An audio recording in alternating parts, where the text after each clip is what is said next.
I'm going to be working on the opposite side of the engine bay today. There's a huge amount to do. Let's just remind ourselves of the other side. This yesterday was a bloody grim task. We have a sheared stud. Well, there's a sheared stud there, but there's a sheared stud that's been drilled out, and it's got a sheared stud extractor in it, and that's going to be a bit of a swine to remove. I thought about it quite a lot overnight, and what I'm going to do, I'm actually, if I can zoom in a little bit better, very slowly, you can see that there are a few there's some scratches here. If you didn't see the films yesterday, you'll have seen me fiddling about with the junior hacksaw, trying to, there's about a millimetre of the old stud in a circle, and it's been drilled out. The centre is filled with old stud extractor. There's no way of sawing that, but if I can saw away what's left of the old, I should hopefully be able to get some grips and twist out. There's only about a millimetre though, and I do not want to do it with a power tool. I will almost definitely scratch these minor scratches here.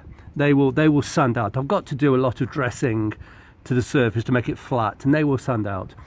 And what I'm going to do, I think I'm going to drill out, oversize the whole stud and a fraction of the aluminium, rethread the aluminium, insert a helicoil to resize and resize it back to the side of the stud and put complete new studs in.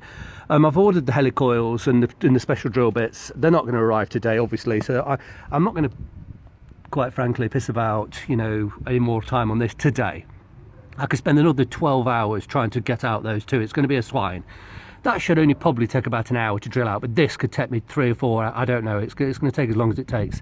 But I'm not going to carry on with it today, because even if I manage to get the stud out, I can't go any further. I don't have the helicoil. So what I'm going to do, I'm going to dismantle extensively this side. I really need to get all the fuel injection out. These hoses, let's go right down to them. They look original since the 80s. I'm just going to take the whole fuel rail out, but of course I'll be removing the air filter, the airflow sensor, all of this here, opening up access to the throttle linkage, which needs cleaning. I'm going to be changing every single hose. I'll need to remove the LPG, get that out of the way. There's quite a few vacuum hoses. Let's just zoom in on one if we can, very carefully. See, look, that's a vacuum hose and it's perished. I've got a couple of 3 meters of spare vacuum hose, so I'll be doing all of that. Everything here is coming out, and I'll remove the whole fuel rail, plus I'll be removing the fuel injectors.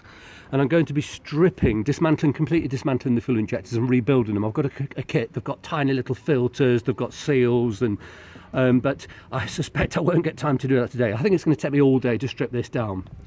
I also need to remove the thermostat housing. I've got a new thermostat. What else? Of course, I've got new leads. These dreadful, crappy leads, HT leads. I've got a brand new set, a wonderful set. I've got a new cap, coil. What else? I can't remember what I've got, but it's going to take quite some time to strip all this down, and I'm going to do it very carefully. And ideally, if I've got the time, I'm hoping to sand everything, paint everything, polish everything. Like this is completely all corroded, so I'll be polishing this up, before I put it all back, hopefully, if time allows. If I dismantle it easily enough, if nothing breaks, I should have plenty of time. So that's what I'm going to be starting to do today anyway. And yeah. Oh yeah, so of course, this mess here, the crankcase breather, all this pipe, that all needs to come out. So I'll be taking that up. Perhaps not today, but there's grease everywhere. I've got complete new seals, gaskets. It all needs cleaning, and I'll make a separate video on that because it's quite important on this particular engine. But let's just it's still a bit dark. I've got an LED light on. I'm out in the street as usual. But I'll start the dismantling process, and I'm going to label everything and bag it up in food sandwich bags and push everything in big plastic boxes so nothing gets mixed up. But I'll do my best to put it together all clean and painted and with no perished hoses or pipes or anything. Of course, the fuel pipes are the most critical. You know, there's a lot of heat down here, and these pipes are very, very, very buried right down here. Who knows what condition they're in? I'm not going to take any chances, so I'm just going to replace them. I've got several meters of brand new hose. I've got brand new clips. So yeah, we do not want the petrol leaks onto a hot engine.